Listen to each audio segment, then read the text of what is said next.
Oh, and then I'm so over here fighting with the camera. So last week I kind of touched a little bit on unbelief and the two stories in the Gospels where Jesus couldn't heal because of their unbelief, and where the disciples had unbelief, so they weren't able to deliver the little boy. So I wanted to kind of go into that because I think it's the reason why.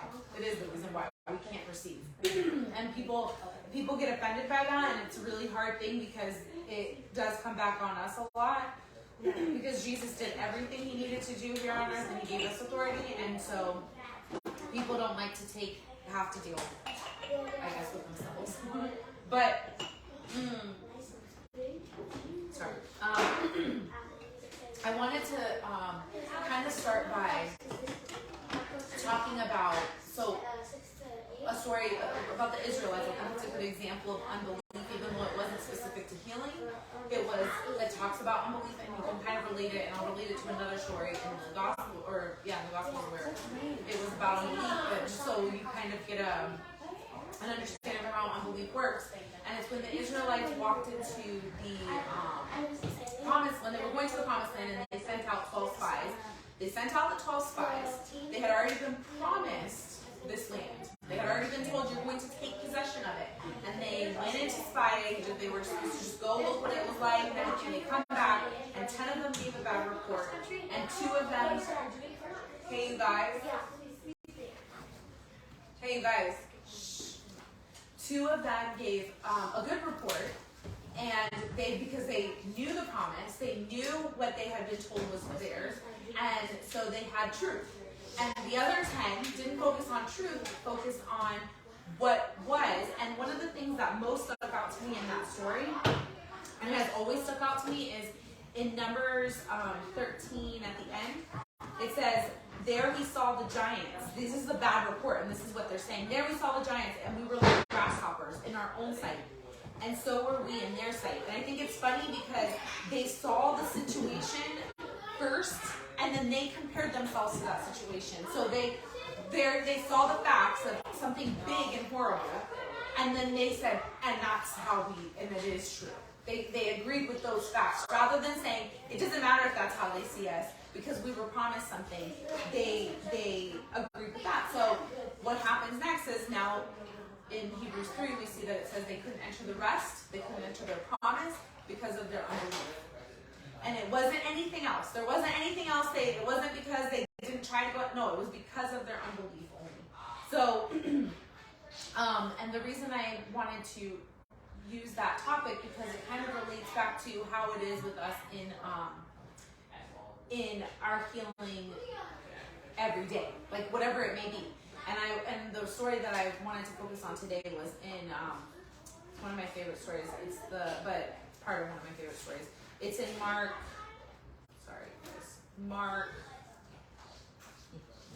5. Okay, in Mark 5, where we're talking about Jairus, the ruler of the synagogue, and his little girl is sick, and he comes to Jesus, and he's like, he tells Jesus the problem. So he says, hey, my daughter is at the point of death, but then he says the truth, and he sticks to that. He knows what he believes in, and I think this is a very important thing with unbelief. A lot of times, a lot of us will be like, believing for something, but we don't even know the promise. We don't even first start with, what does Jesus say about this? So we're all over the place. We're like doubtful. We're doubtful, so we don't know where we stand. We're just like, well, I think I can believe for healing, or I don't know if I can believe for healing. So, but he knew what he believed.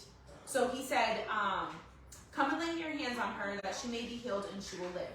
So he was stating a truth. He's like, this is what you do, and this is, I'm believing it, let's go.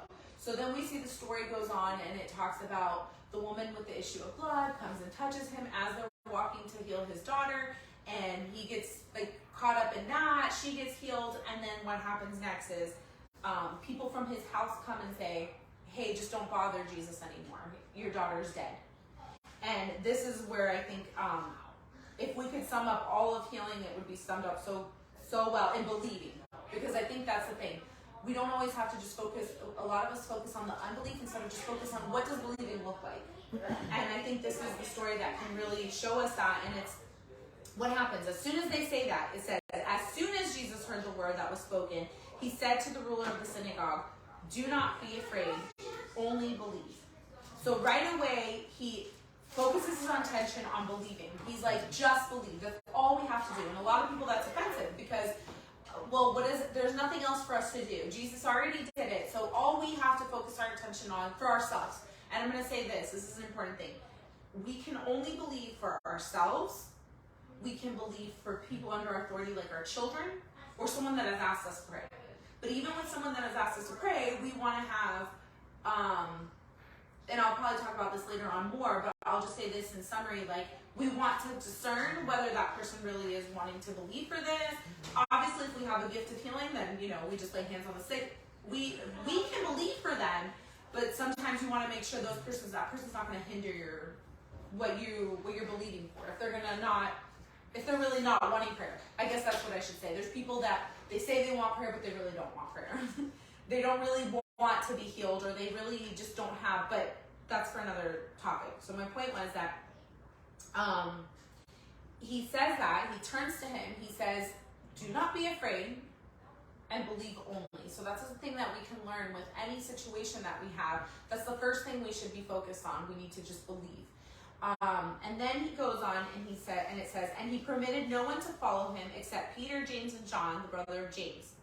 Then he came to the house of the ruler of the synagogue and saw a tumult and those who wept and wailed loudly. When he came in, he said to them, why make this commotion and weep? The child is not dead, but sleeping. And they ridiculed him, but when he had put them all outside, he took the father and the mother of the child and those who were with him and entered where their child was lying. Then he took the child by the hand and said to her, Talitha kumi, whatever, which is translated, little girl, I say to you, arise. Immediately the girl arose and walked, for she was 12 years of age, and they were overcome with great amazement. The reason this story is it shows us a few things. It points us to believing, having a truth, and believing for that thing, and what we can do to continue in our belief. And so here is like an example of an everyday situation. Like if we are believing for something, we're like, okay, I'm believing I'm believing this person has cancer. I'm believing this person is believing for their healing. So one of the first things is most people will get online and start, hey, can everyone pray for me? I have cancer. This is the bad report. This is what I was told. So it already starts at the doctor's office. They're getting a bad report. And it's not that I'm saying that it's bad to get, what the problem in that is that I don't have any problem with somebody getting a bad report from a doctor, is that just like Jairus, he said, my daughter is on the verge of death. But what did he say next? He said, but the truth is, if you lay hands on her, she'll be healed. And I remember Betsy, you telling the kids a lot, she would tell my kids, it's okay, because, kids tend to just be like, I'm sick, or I don't feel good, or this, and she'd be like, but by your stripes you're healed, or with some truth from the Bible, right? So what was his truth? His truth was, but if you're going to lay your hands on her, then she'll be healed. So a lot of times we like to focus on the negative report, and we wonder why we're not able to see healing, because here we are focused on, okay, the doctor just told us we have cancer. I get it. It's the worst thing that you could hear. And here we are listening to this report. But this is why it starts before then, and understanding how healing works, understanding the truth of what Jesus said, and being able to say, okay, this is the truth. It doesn't matter that this report, I'm going to believe only, I'm not going to be afraid of that report, and I'm not going to go and shout it from the rooftops. I'm going to make sure that the people that are going to be with me are people that are going to be praying with me, are people that are going to believe and have the same belief that I have. Not someone that's going to say, well, let me tell you about the story about my aunt who had the same thing and she went downhill really fast. What's going to happen? You're going to lose it. And so you want to be with the people that are going to encourage you and say, this is God's truth. Remember, don't forget that. Even when you're discouraged, because the truth is, the reality is, if you have something like that, you're going to be discouraged. Even if you have a fever, if you're feeling sick, you're going to be discouraged at some point or another. But if you have someone around you that's like, don't worry, you're healed. Look at what Jesus said. Look at what God said. Look at what the Bible says. This is all we're going to focus on. Then you're going to have that strength. But if you don't, if you're going to be focused with people that are going to be like, or if you're going to go straight to the internet and start Google searching and let me see what Google says about the situation. Let me see all of the outcomes of the situation. It just doesn't work. So just like he said here, he permitted no one to come with him except these few people. We can see it in different ways. We can see who we allow in, what we allow in, and what we allow to focus on. Why instead do we not grab a book that's on healing and listen to the healing teachers, or encourage ourselves with our friends, go to church and be surrounded by those people that believe the same way that we do, but instead we usually do the opposite. We surround ourselves with the bad report, and then we're expecting something to come out of it, but then what's that doing? Just putting more fear in us, more fear in us. How do we overcome that? And I believe that's why a lot of people died of COVID, for example. It wasn't so much, and there was studies showing that COVID, a lot of people got hit with COVID more because of the fear, mental fear of it, than it was that they actually, their immune system became weak from fear, which allowed COVID to come in, and then people were dying left and right. Well, guess what? What's going to happen if you're not believing for healing? You're in the opposite. So now you're going to be, it was a disaster. And I honestly believe it just came from our same fear of not understanding what we're supposed to do, how we're supposed to believe for these things. And so he does that. And so he, you have this, the next thing that happens is he comes in and he tells people something that they ridiculed for him for. He says, she's not dead, she's sleeping. And I've had this happen where I'm like, my kid looks like a mess on the couch. And I'll be like, they're fine. And people have looked at me and been like, oh, they're fine. Really, they're fine. And they laughed at me. And they've been like, yes, they are fine. And I don't care. I will not move off of that. I don't care what I'm seeing, because I know the results of that. But there's a lot of people that'll be like, well, look at her. She's a mess, man. How is she ever going to survive that? Well, you just said it. I've heard of people believing for healing, and they're like, oh yeah, we're believing for healing. But then they're like, man, she's such a mess. I can't imagine that she'll make it another few days. Like, who does that? Like, how is that going to help? How is that? That's not going to be an encouraging message. And it just doesn't work. And you know what? A lot of people won't do this, that step that I believe that was some part of what Jesus knew he needed to do to help those parents, to help the people that were with him and believing, was to say that comment. Why? Because he could have just gone in and done what he needed to do. Why was that included in the Bible? I think because it's important to see. Are we going to stand on truth no matter how ridiculous we look, and how many people are going to be like, that's ridiculous. I can see you have a broken arm. Well, I don't care. The truth is that by his stripes I'm healed. How ridiculous, how much are we willing? And I'm not saying this because I do believe sometimes we say things in a way of not faith. Fake faith. Like we don't, that's not what I'm talking about. I'm talking about you're believing for this, you know this.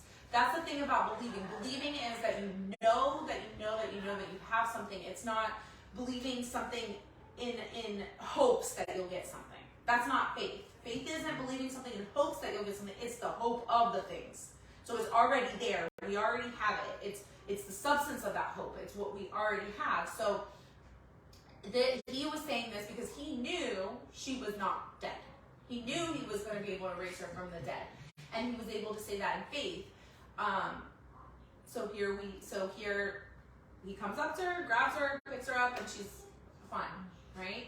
So this story was just a great example. And another amazing example is the Shunammite woman back in the Old Testament. Another one of my favorite stories of healing, when she's promised her son. She's promised that she's going to have a son. She has this boy, and years down the road, he gets sick. He gets a headache, and he dies in her lap. And what does she do? She lays her son down somewhere, and I believe that it's important that she said that she went to the Elisha's room and laid him down there where she had made his room, because I think it was a place that was safe, that no one was going to be coming. That was Elijah's place.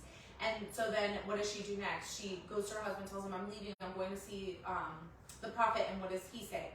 What's going on? And this would be offensive nowadays. She didn't tell her husband, our son is dead, let's panic, let's everyone panic. No, she said, it is well. That's all she said, it is well. And she moved on.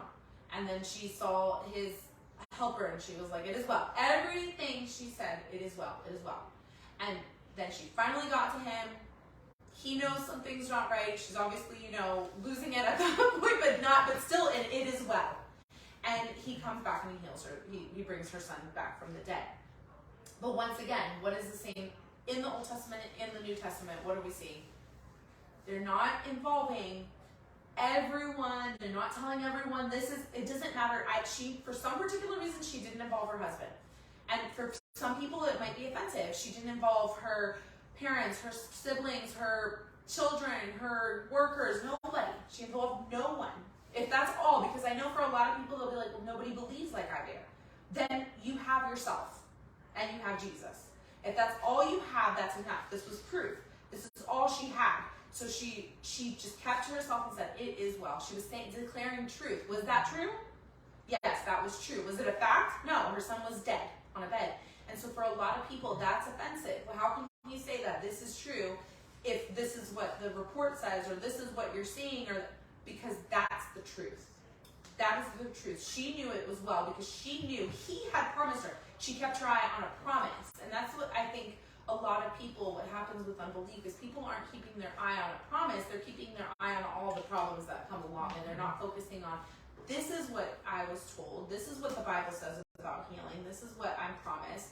And instead they're like, well, I'm sick. I have a mass, a tumor in my here, and I have this problem, and it can be anything.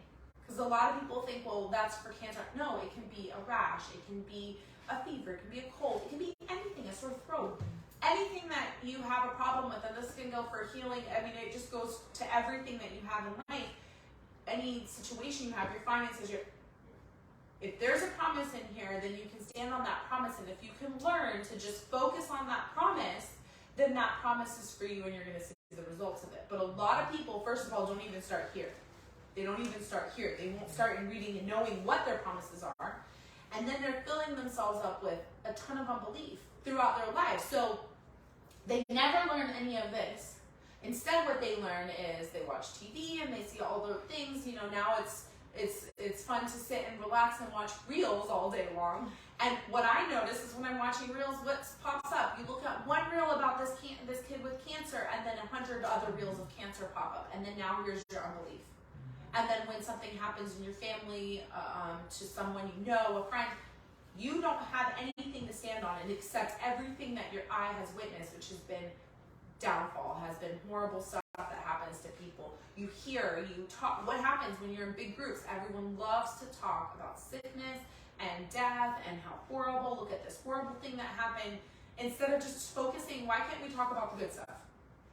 Like, I love that we start out with testimonies because it's like what you were saying, it encourages others to have their own testimonies. But what if we sat here and every time we started house church, we were like, okay, what happened to you this week? Let's talk about the bad things that happened to you. Then I don't think that we would be very encouraged, and I think it would be really hard to listen to this message and be like, yes, that's for us. We don't start with that. We start with testimonies, the good things that happen, the good things that are, and so, and that can be, and I think that's not just, it's just an everyday, like, think about it. You turn on the news, all the bad reports. How often do you hear a good report on the news? That's not what they're there for. They're here to tell you all the bad, news. You go and you go to the doctor and you hear this bad report. Well, what are you going to expect if what you heard on the news, what you read, what you heard from your friends, what you throughout your life is only negative things? And like we've been saying, a lot of people want to start out with, okay, that doesn't matter. But I think a lot of us are expecting different results, and we're really upset, and we're blaming God for our problems, and we're blaming the devil even, and really a lot of it isn't within ourselves, because we won't just sit down and say, what do I need to learn? We won't sit down, we're offended, and we'll say, this doesn't work. And I know a few people that they followed, they wanted to follow after this. They were like, I know people that have gone to Bible college and were like in Bible college, learning about healing under great teaching, and then decided it happened to them, but didn't, because the thing is, I really do believe, if you really look at it, and people can get offended, but go look at yourself. Did you really study, or did you just go based off of what someone else told you and what you heard, and then you came and you were like trying to make it work, but then had all this unbelief, you know, lived your life in unbelief with all these things coming in, and then you tried to do, you know, tried to believe for healing, and then you didn't accomplish, it didn't work, and then you're like, well, nope, it doesn't work. Now I'm going to make a whole doctrine on how it doesn't work. Instead of really learning, like for me, it started with my kids and at home with myself, like healing. If I had a sore throat, if my kids had a fever when they were babies, it's not hard, because we all know, like, start with things that aren't going to be hard for you. Because if it's something that you're going to have, that you should be taking to a hospital, I can reassure you, you're going to end up taking those people to a hospital. But if it's something that you're like, okay, like for me, it was like, I can deal with my child has a fever, and it's not something dangerous. I'm not putting them in danger. Let me try here. Let me start with this. And I started believing for those fever to just go when I laid hands on the sick. And I remember laying hands on my babies and just feeling fevers leave instantly. But it was because that's where I started. And then now I can pray for people that have tumors and, like Betsy says, lumps and bumps and humps. But that wouldn't have happened. I don't believe that you can't, unless you have a special gift of healing, but even with gift of healing, you need to know God's word, and you need to know what the truth is to even believe to have that gift of healing. So that's not just going to come because we're some, you know, that's just not going to happen. And I see it with myself. If I'm not, the Bible says, meditate on the word day and night.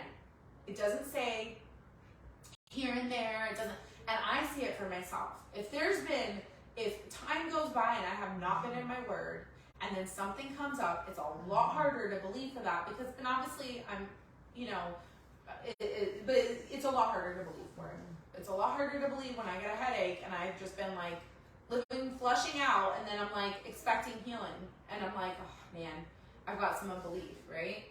But when I'm in the word, it's so much easier. I can go into a meeting and it's like, I'm ready, I'm prepared, let's go for this. Like, I don't care what comes at me. I remember one time I was like, told a firefighter, call me if you have any dead people. I would raise them on the raise the dead on the phone. I was so excited. But because I had been like, I remember I was studying and I was learning this stuff, and I was so hungry, and I do believe. I don't believe that I wouldn't have at least tried. But we see, and you know, it's funny because in, I think it's Mark 9, it's another story of healing. But what is the one thing that stuck out to me in the story of the boy being healed? Oh, where we talked about the disciples not being able to deliver the little boy. The one thing that Jesus says to the dad is, he said, if you can believe, all things are possible to him who believes. Immediately the father of the child cried out and said with tears, Lord, I believe, help me in my unbelief. And we talked about this last time. Look, he prayed like that time that I had Benji. I gave this testimony last time with Benji. I thought maybe his wrist was broken, and I said, God, I have unbelief. I'm seeing this situation. It's not, but I need help, and he was healed. And it was, to us, it was like everyone was like, yes, thank God. We're not running to the hospital. We're not dealing with the child with a broken arm. How painful. And I honestly, I feel like I believe for these type of things all the time with my kids. Like, I'm constantly having to believe. I mean, I always hear about all these families that have lots of kids like I do, hundreds of kids in their house, and these kids have gone to the hospital 20 times. I've had broken arms, broken legs, and people will be like, how many broken arms and legs do you have at your house so far? And I'm like, 0. How many? 0. And people are like, you're just weird. You must keep them in a shell. No, I don't. If you know my kids, they're climbing trees to the very tip top where it's barely a branch, and they're leaning over, and they fall off, and then they just get up. And if they do, they are like, Mommy, pray for me.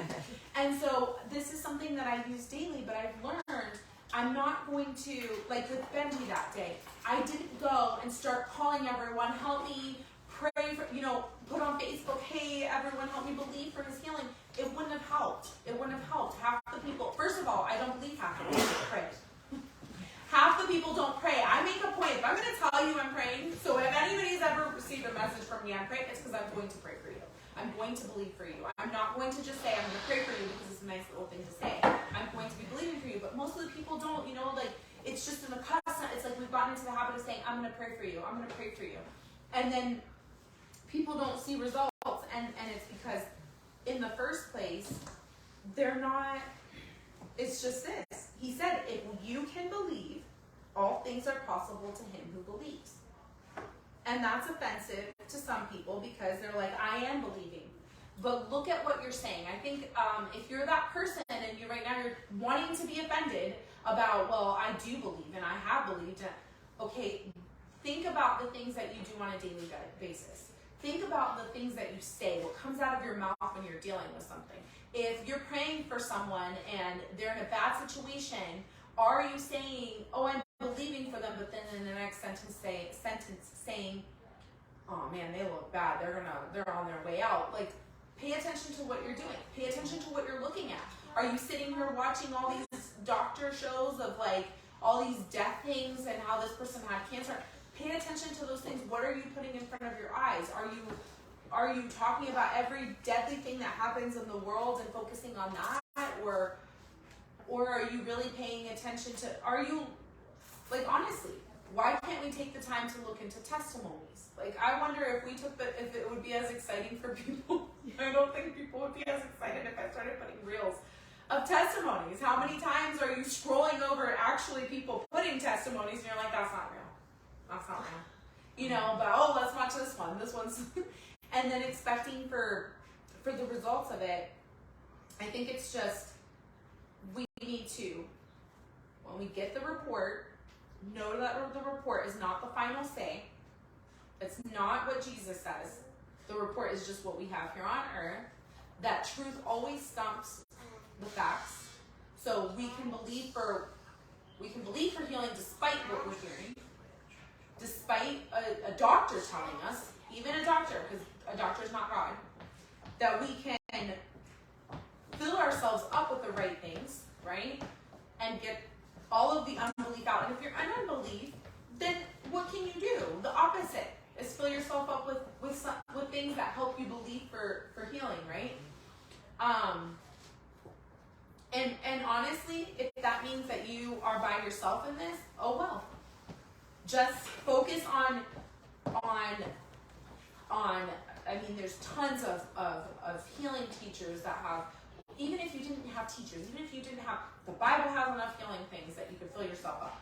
I one time had Sophia tell me that she had she was having a lot of pain in her heart, and I was like, okay, baby, I think Johnny wasn't home, I believe it was years and years and years ago, and she was like, I'm having a really hard time, and it's hurting, and I said, okay, well, why don't we go, we're going to have to go to the hospital.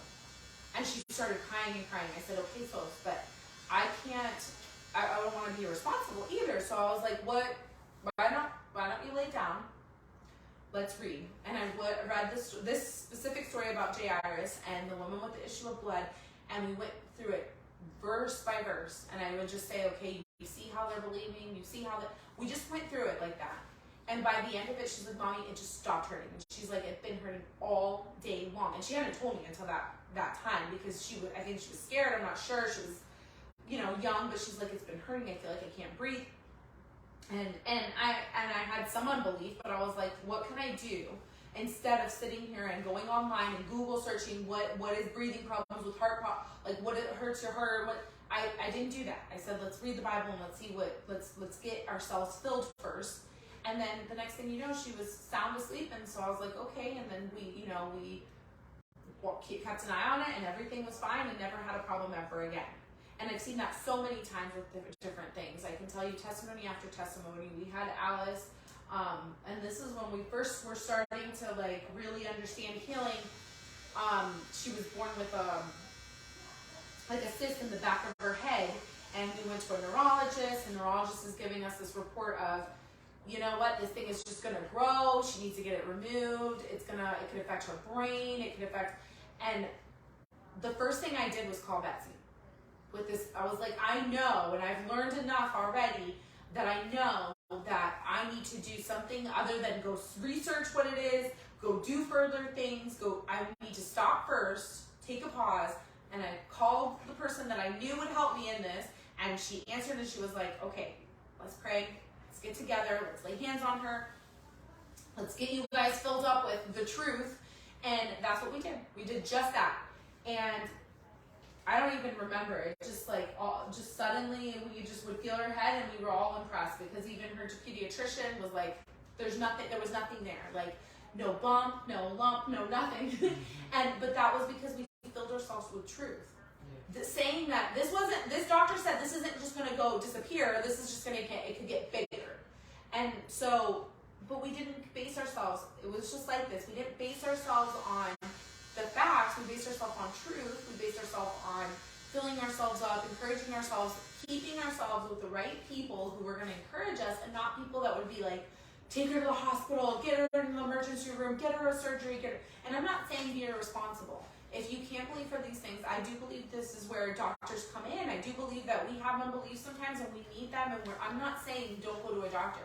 What I'm saying this is why I'm saying, start believing for the small things. By the time I was believing for things like this, like with her head, I had learned so much. I was already ready for this. It wasn't like, I wasn't necessarily ready at the time. I just knew that I had enough faith to believe that Betsy could lay hands on her, because she had known the truth. And she had been showing me, and she had been proving through other signs and wonders she did in front of me, so I was able to receive that through her. So I'm not saying at all like, oh, well, just don't visit doctors and stop taking meds and stop. I'm saying start with small things. And start with the small things. Start with getting unbelief out of your house. If you're the person that turns on the news first thing at night, or if you're the person that's always Google searching every symptom you have, if you're the person that loves listening to all those stories, start there. Start with getting unbelief out so that you're just filled with belief. For Joshua and Caleb, I believe it was probably because they were so they were probably always, following after the right things, that when they went into the promised land, that wasn't hard for them. But the other people were like, oh no, there's giants, and they saw themselves that way. If we could start, everybody always loves to sing those songs, oh, greater is he that is in us than he that is in the world, or, all these songs like that. But then do you really believe that? Your life proves it. And so yeah. Does anybody have any questions? I always end it very. I think. Comments. Like both of those examples that you gave are proof that the majority of the people that you know or that you're going to be around aren't going to be in support. Like they're not going to be there. Like if you think about it, and I think my math is right, 18%. 2 out of 10 people, 2 out of 12 spies. That's 18%. That's it. The other 10 people, like if you want to relate it to what you were saying. Oh wow, that's really interesting. You want to relate it to, you have 12 people who are in Bible college, and they're in the same faith Bible college, and they're getting the word, and it's like exactly the pure word. It's not manipulated. It's like the good teaching, and still, all 12 of them hear this report. It literally says when you're reading Numbers, it says, "Send them out to spy out this land I'm giving you." God said, and that's the truth. That's what 2 hung on to. I am giving you this land.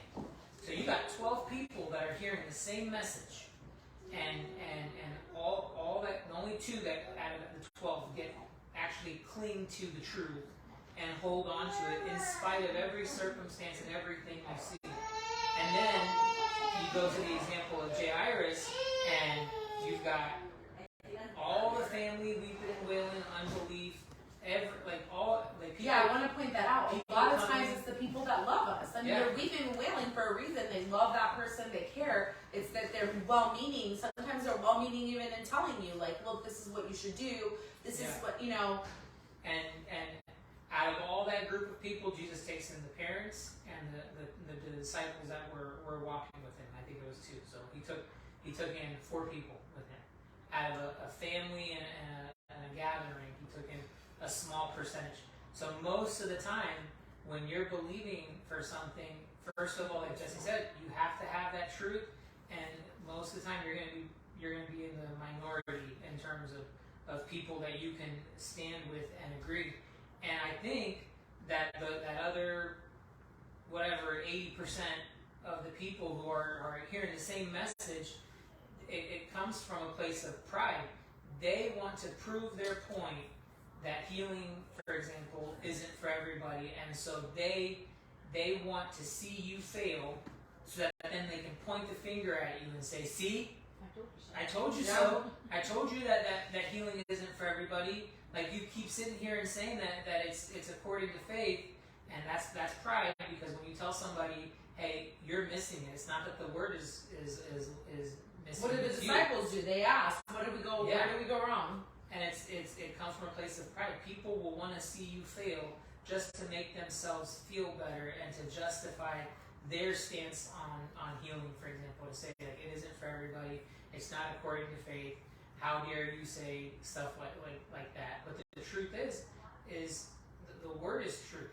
And if the Bible says that this is how healing is, even in that case of Jairus, like, you have Satan coming to fill him with fear through the messengers from his house, and Jesus immediately had to counter that fear and say, hey, don't pay attention to what that person just said about your daughter.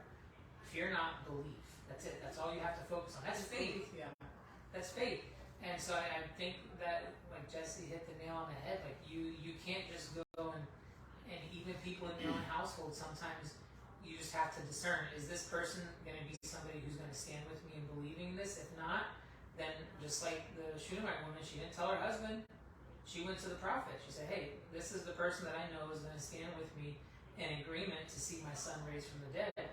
And unfortunately, it wasn't her husband. It was the prophet. So sometimes even the closest people that we're in a relationship with aren't going to be believing with us, and we just have to discern that.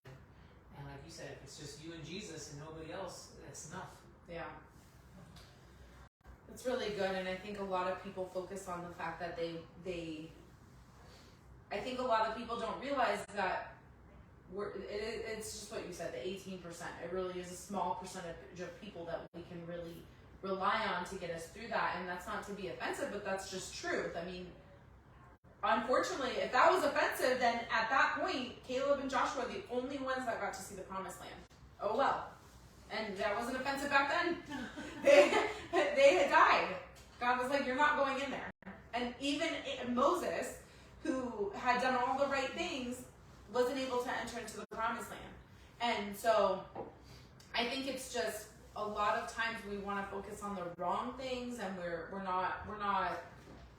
just not willing to put in the work to see this come to pass. But look, Jairus didn't get off of Jesus and say, oh my gosh, yes, he was like, okay, let's focus. He went, and they kept going, and the same thing with the Shunammite woman. It didn't matter. And I mean, I can't imagine anything harder than that. Your son, your child, like how hard it must have been for her to say, it is well. Because it is going to be hard when you have to say, it is well, despite what you're hearing. And also not letting other people, or even your own history of things that have happened that you haven't seen results in, to just remember, if you just keep pushing through, there's been times where, I haven't seen a result, but I've been like, okay, I know there was something about that. I'm going to figure that out. I'm going to ask God about that, but I'm not going to let that deter me from believing for healing for my kids, for this, or for myself, or for this other person. I'm going to keep pushing through. I'm not going to go based off of feelings and what I feel. I'm going to go based off of what the truth is. There was something you said that I wanted to point out. You said something about this. I don't remember what it was. It was about no, because I said that about the spies, that it said, go to the land that I'm giving you, like they had the. I don't know. But really, how ridiculous are we willing to look and be to be able to get results? And I think it just comes back to unbelief. Like, the opposite of believing is unbelief. And so you want to get the unbelief out so that you can believe for healing and really see yourself and not focus on the things around you. But like I said, start now, not when you have a problem. I think it's good that you said, like, about the, is it Shunammite woman? Like, she held on to the promise of her son. And that was the promise that held her, like, God gave me this son. He's not taking it away from me. Like, that's not what God does. He gave me, and, like, what promises are we believing? Like, and not just, like, in healing, but, like, we won't be shaken. Like, I was reading that this morning, like, the Psalms. Like, we won't be shaken. Like, nothing will shake us. Yeah. But because we believe he's our rock, he's our salvation, he's our fortress. Like, he's everything protecting us. And you know, like you said, like, filling ourselves up with the good stuff, like, with what the encouraging stuff is. Like, if you can't, you know, thinking of cancer can become, like, big in our heads because we know as cancer as being this terrible, horrible thing. But when we start thinking, meditating on, like, well, God says he's my fortress. He says he's my rock. Like, what do we think about rock? They're strong. They're sturdy. They can't be broken. Like, you know. And so just really, like, how she did that, like, finding ways that we can do that. Like, yeah.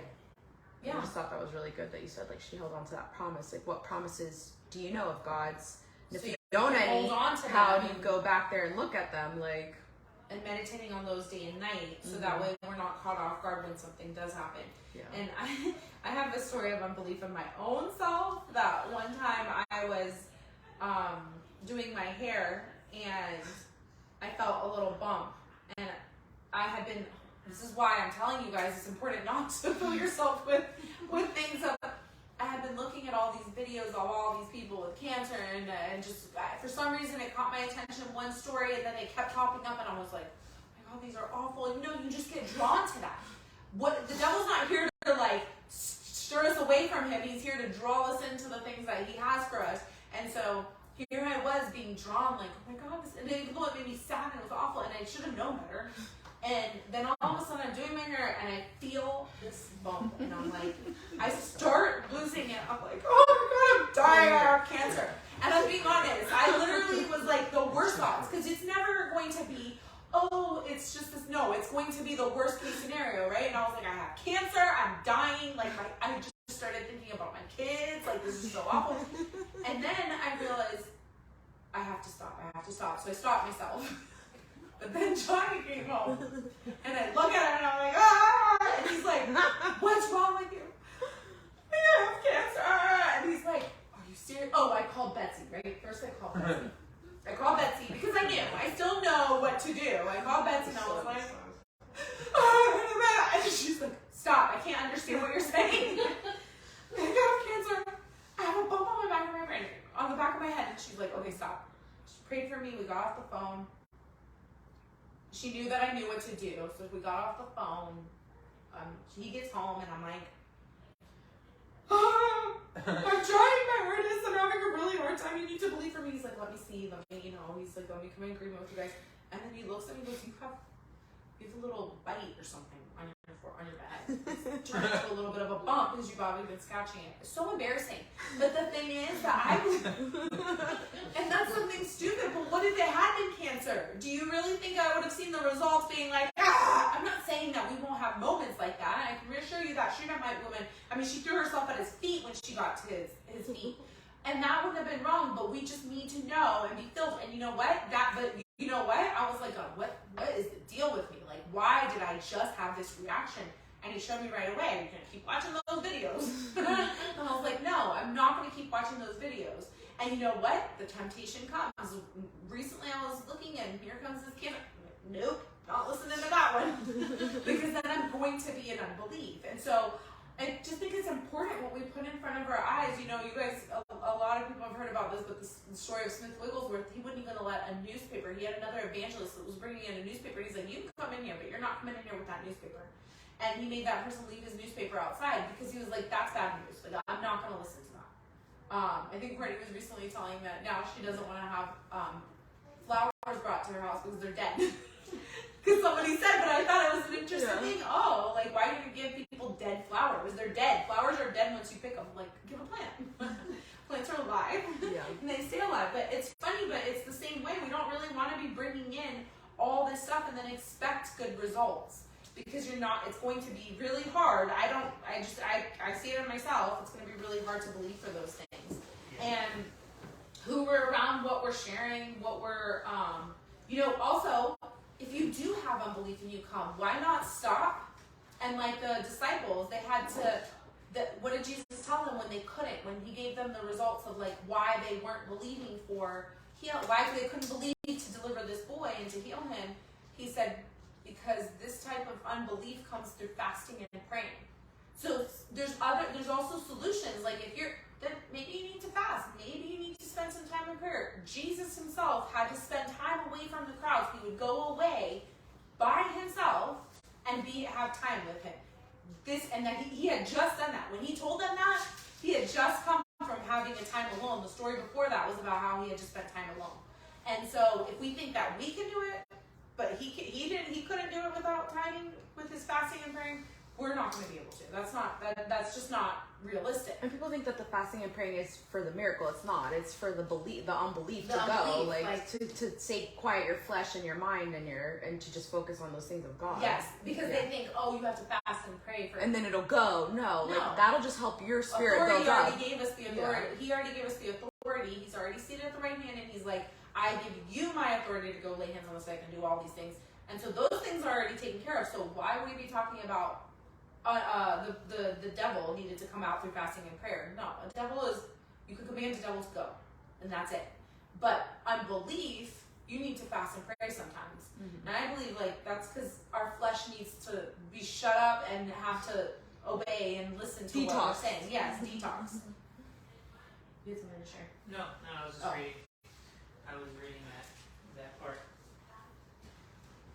Yeah, it's just, those two stories are kind of, if you pay attention, they're kind of parallel of how they focused on a promise, focused on truth, didn't permit other people. And it's funny because it's an Old Testament story and a New Testament. We can see the same thing, and we can see how they both dealt with it the same way, not allowing people in, not allowing people that weren't going to believe it. It doesn't matter. It could be someone really close to you that has, they're wanting the best for you and they feel bad for you, but that just might not be what you need. And so, and then, are you going to step out and believe for it? And are you going to, no matter how dumb you look? I think the thing that I always think about when you're reading, because I think saying what truth are you standing on?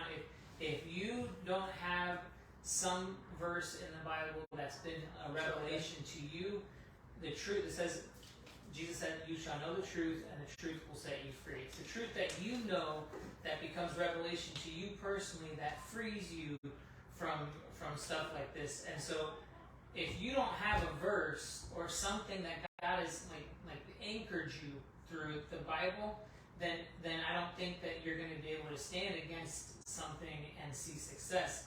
And so, if you look at the example of the spies, it literally said, and I said it earlier, but it's so important. God said, send them out to spy the land I am giving you. That's the promise. He's already said before they went, I'm giving you this land.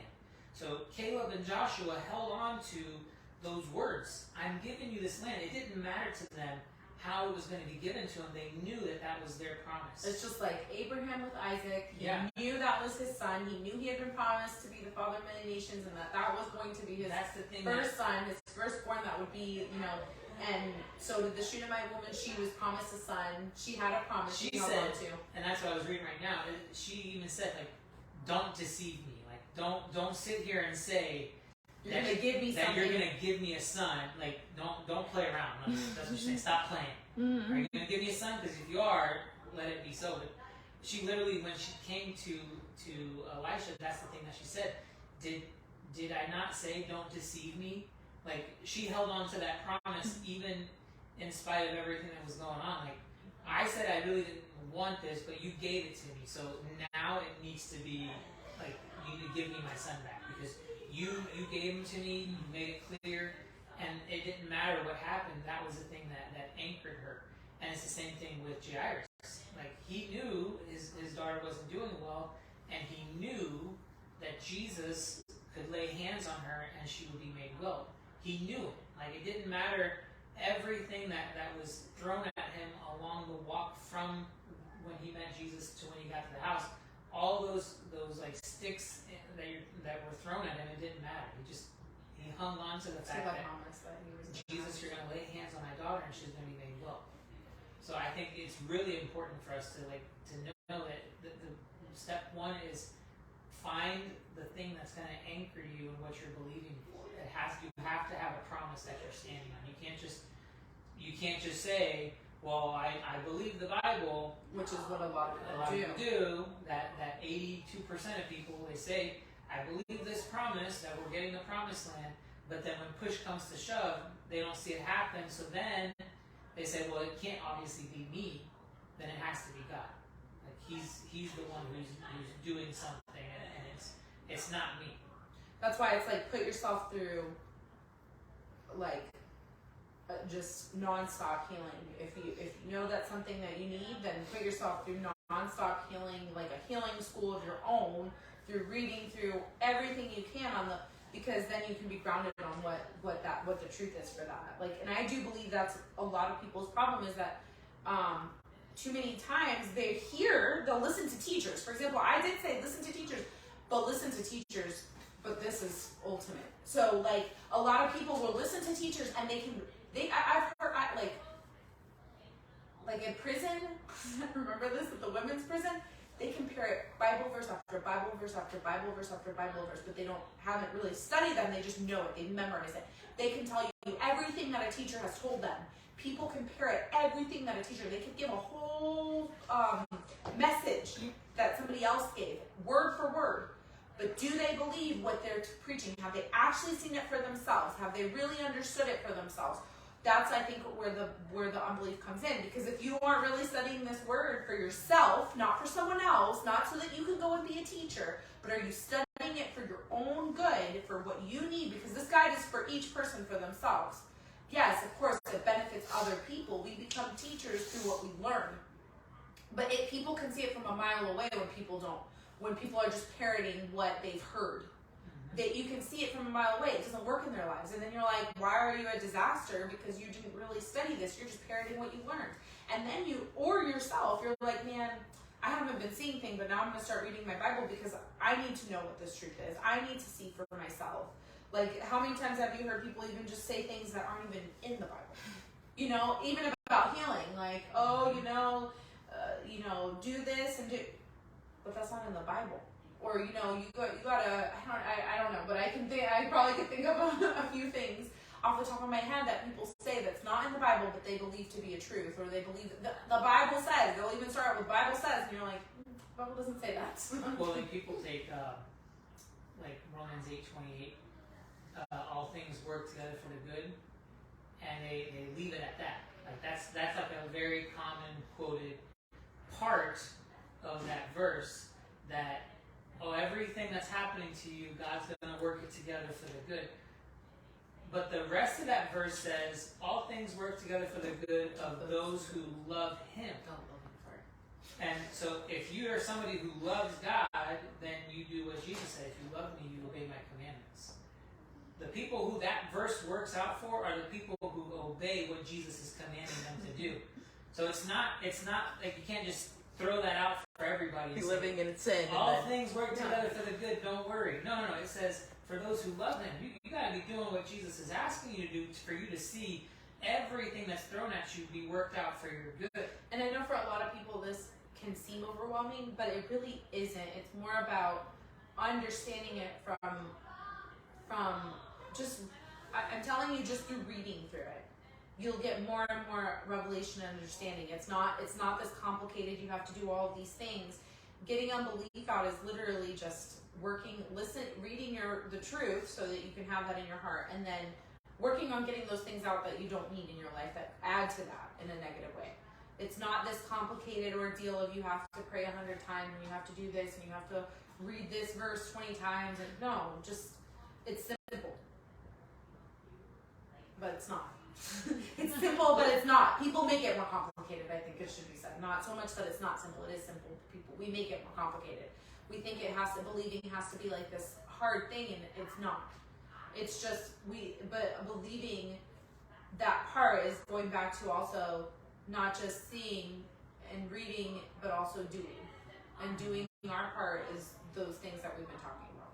And I think the last thing I'll say is I think the reason why it's important to start with anywhere where you can start, even if it's a small thing, is because meditating on his promises also includes you thinking about the times where you were believing God for something and it came to pass. Yes. Because when you're in a new situation where you're now believing for something else, you can fall back on those examples and say, hey, you know what, this might seem hard, but God, he did it for me then, he did it for me then, he did it for me then. Those are the things that help you to continue to stand in faith and believe God. You have examples, even if they were small, where you believed God for something and it came to pass. Well, then that's something that you can use to help you in something bigger. Yeah. Yeah, like even though I was driving here, we were listening because we were late on Facebook Live, and I had a headache because I worked night shift and barely slept, and I was asleep for like 24 hours, whatever. So I had a headache, but I was just listening, and then when I got out to open the gate, I was like, oh my gosh, I have such a bad headache, and I was like, oh my gosh, I'm listening to this, and I'm like saying I have such a bad headache, and I'm like, okay, I'm done with this headache, go headache, and so, but the problem is that then I justify, like I was able to get rid of the headache, but then I was like, but I'm so tired, because obviously I didn't sleep, and I'm so tired, but then slowly I was like, okay, well, I don't have to be tired, like God can meet me where I'm at and like give me energy for what I need, and he wants me to be here, and he wants me to be energetic, and he wants me to, you know, enjoy my day, not because I lost sleep, not, you know, and so now I've gone, like, had to fight those feelings of like, well, this is the reality of life, no sleep. They're But facts they're of facts life, of life, and but the truth is. God is bigger than that, and he can meet me, like, you know. Sometimes we'll say that with the kids, like, you know, maybe they're dehydrated, they'll get a headache from being dehydrated. And I'm like, we don't have to wait till you're hydrated for you to receive the healing. You can receive healing, just know we're going to Get sleep, get hydrated, yeah. whatever it is. Yeah, so it's like, so slowly, first started with the headache went away. Now I'm feeling more energized, you know, and then I'm gonna get rid of the neck pain. We can pray for you. Yeah, but it's all because it's like you sometimes also like make what's going on around you bigger than what God says, because it's like, well, I put myself in these situations, or I stress about things, so then I have tension in my, you know, like, it's like, okay, but how can I give all that to it's God? It's kind of like what the 10 spies said. They see us as grasshoppers, and we see ourselves as grasshoppers. Those people, the issue is big, according to what the world standards are, but then you believe that they're bigger than what God is. So it just becomes a bigger problem. Yeah, but even like just working it out, like just keep going. Yeah.